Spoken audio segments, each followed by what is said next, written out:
Hi folks, and welcome to the Filmmummel channel. And as you've seen, I'm about to cook something in the kitchen again.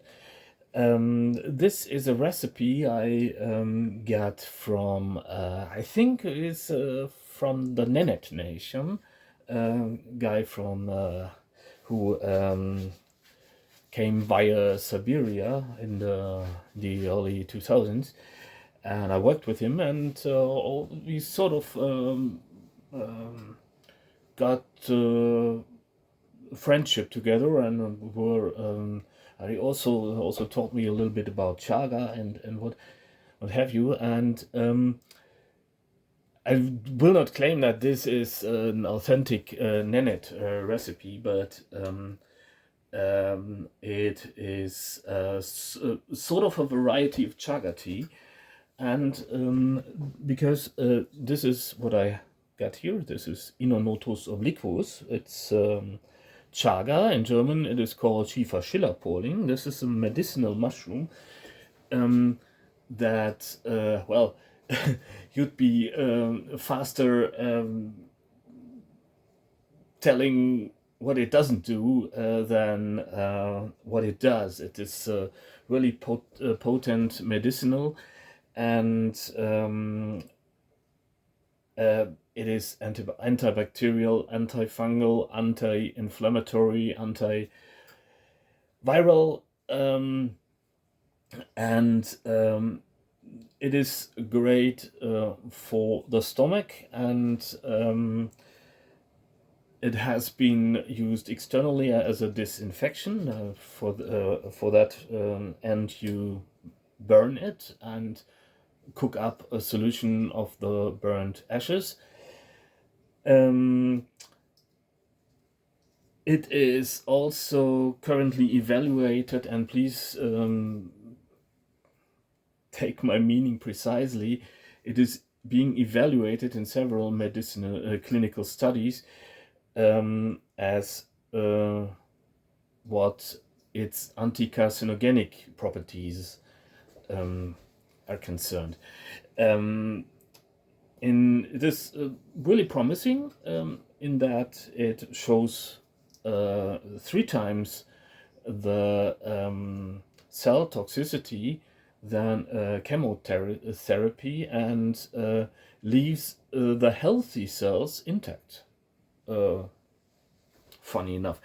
Don't quote me on that, by the way.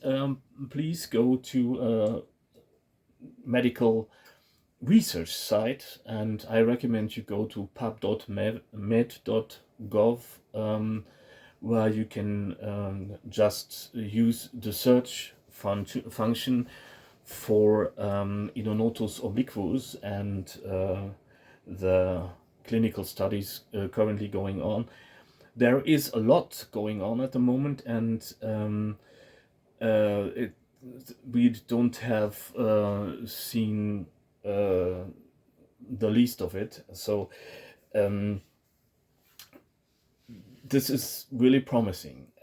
It's also got some fire starting properties, for the same reason why it has so many medical properties, because what is active in the compound are three terpenoids, and well, that doesn't sound like turpentine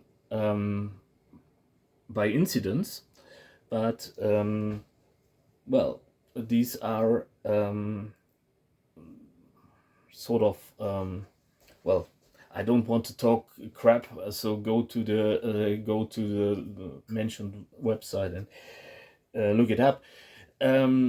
But the three terpenoids are also responsible for the fire starting properties.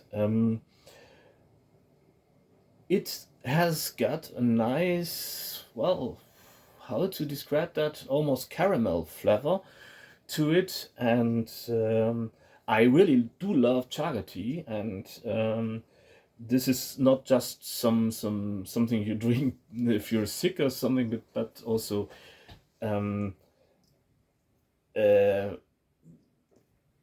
also be a valid coffee substitute. What you want to do though is, if you want to make tea from chaga, you want to really boil it thoroughly. I take about the size you have just seen on 1 liter of liquid. And what I already had prepared is, I saved up, and I always like to do that. I saved up the bones of a cutlet I ate several days ago, and I've been cooking these bones for several days now, on and off, obviously, not all the time. It's not all the time on the oven, but when I'm in the kitchen, I boil it for an hour or so, and which made the bone almost dissolve. It's really soft now, and it's really really dissolving in the broth, and it's a really thick and nourishing broth. And this is what you want to do. And I also added some juniper berries and a laurel leaf, a little bit of salt too. And now I put in a piece of chaga. I will now boil the chaga in the broth for about 20 minutes or something, or until you can see some froth rising up. This froth has a sort of a golden brown color, and this is also an indicator that you dissolve the oxalic acids in the mushroom, because this is the reason why you should boil it for at least 20 minutes. Some recipes on the internet just call for putting some boiling water over the powdered mushroom, and you can powder it, but it's messy, so I put in just a piece. And my then friend, unfortunately, we lost contact a little bit, and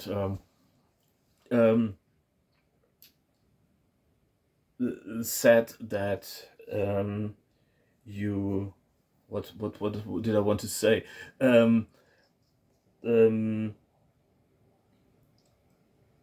You prepare the bone broth, and then you put in the chaga and boil it for some time. And the recipe also calls for some butter, and I will try that. It's certainly really contrary to what we Westerners know, and but it is this is sort of a broth or a tea or what have you, that is, according to him, drunk on a regular basis, because it is sustaining as well as it keeps you healthy, and it's good for your health. And so I'm really wanting to try this again. It's been a while, and if I remember correctly, that was the experience wasn't that great, I think. But what I can really recommend is that you save up the bones of what you have eaten, and if there's any marrow in it, you can make a bone broth from it. And I'm also keep some the peelings of say carrots or celery or something. I wash them thoroughly, and I use organic greens, and save the peelings, and I dry them, and you can put them in such a broth and keep that broth on your oven, and frequently boiling it up, and you will have always some stock ready for cooking, and or for enjoying as a hearty drink, especially in winter time. What I also added is a little bit of pepper, and well, and we'll see where this is going. And what I want to say is, if you are, especially if you are poor, you need to be resourceful, and just setting up the bones of if you can afford meat at all. But bones aren't expensive. If you can go to your local butcher store and ask for them, and or even in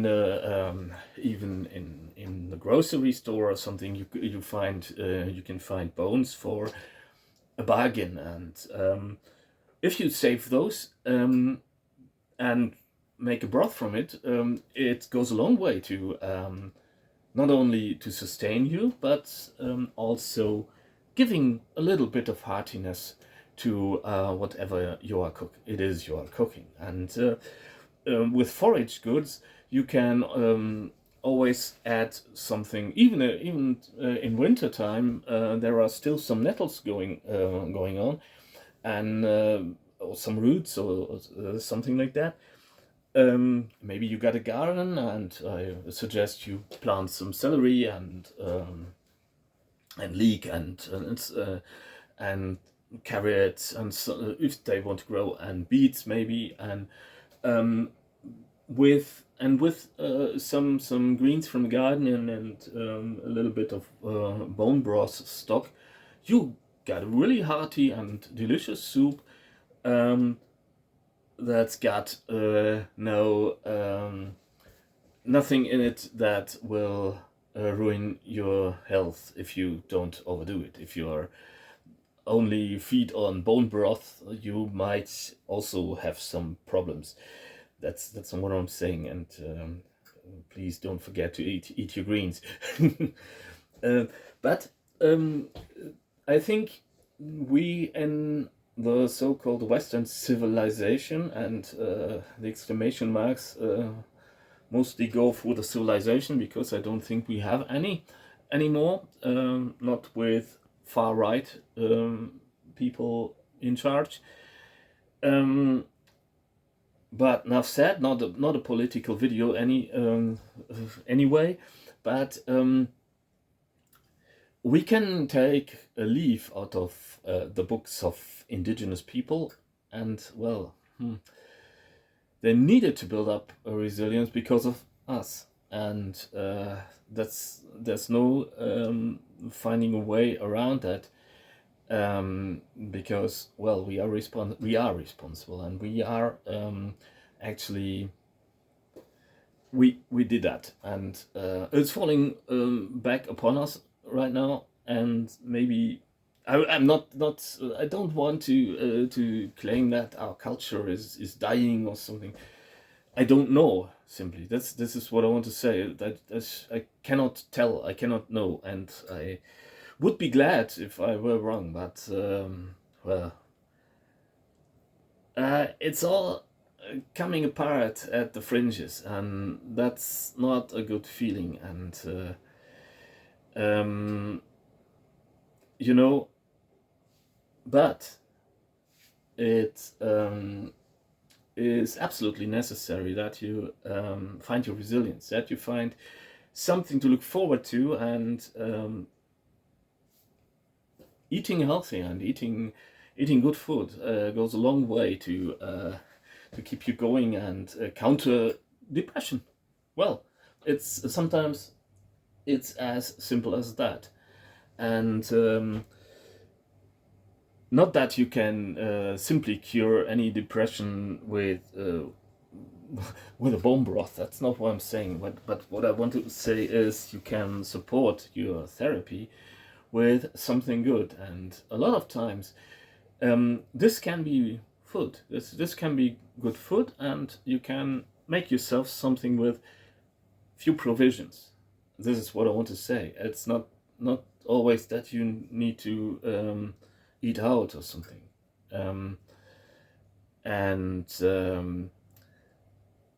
I am really amazed by the resourcefulness and the resourceful recipes that indigenous people came up with when they had nothing at all. And as I said, we were responsible for them not having anything at all. And so this is something something I really want to emphasize. And you can see that's already getting a really lovely color, but there is still ways to go. As I said, you need to boil it thoroughly, or at least as long as until the golden brown froth is rising.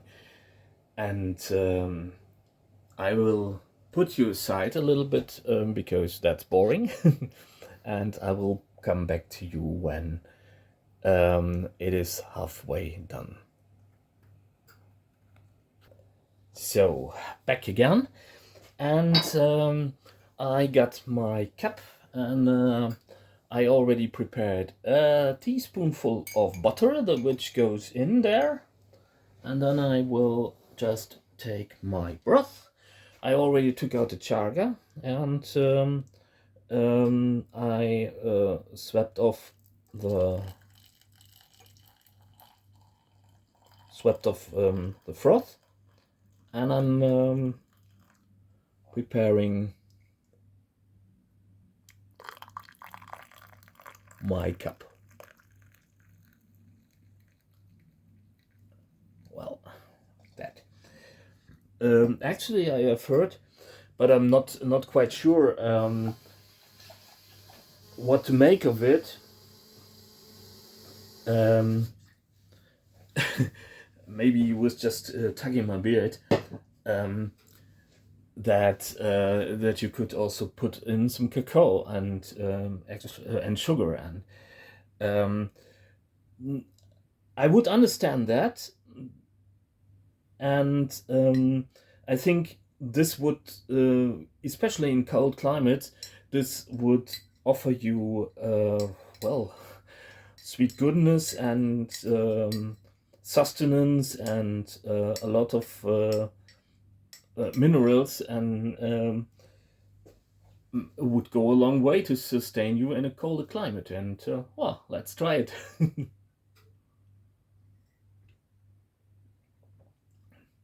Oh, that's actually pretty lovely. Well, you should not expect some sort of sweet tea or something. It's a broth, and it's really lovely in that it is really, well, the buttery flavor and the caramel flavor of the chaga goes actually pretty well with a hearty bone broth. And it's not something that you would normally expect as a combination, but it's complex and something else. I should say that I think that a lot of you guys won't like it, but I happen to do. I really like that, and it was years ago that I wasn't too fond of it, but I don't know why anymore, because it's actually really, it's really good. So I wish you well, I hope you enjoy that, and I hope you enjoyed the video. It's rather unusual again, but as I said, it's an authentic indigenous recipe, and you won't get any measurements. Just put in a bone and cook it, and a little bit of salt, and laurel leaf, and well, some 5 to 10 juniper berries, and you can also put in some dried berries, which I have also heard that that this is happening. and well, and put in some butter and enjoy that. And the chaga. Well, take note, as I said, or as I already said, take note to really thoroughly boil the chaga in order to dissolve the oxalic acids, which otherwise could cause kidney damage, and you won't have that. So, hope you enjoyed the video. Thank you for watching. Thanks for being here. Stay sane and healthy as usual, and I hope to see you soon. Bye.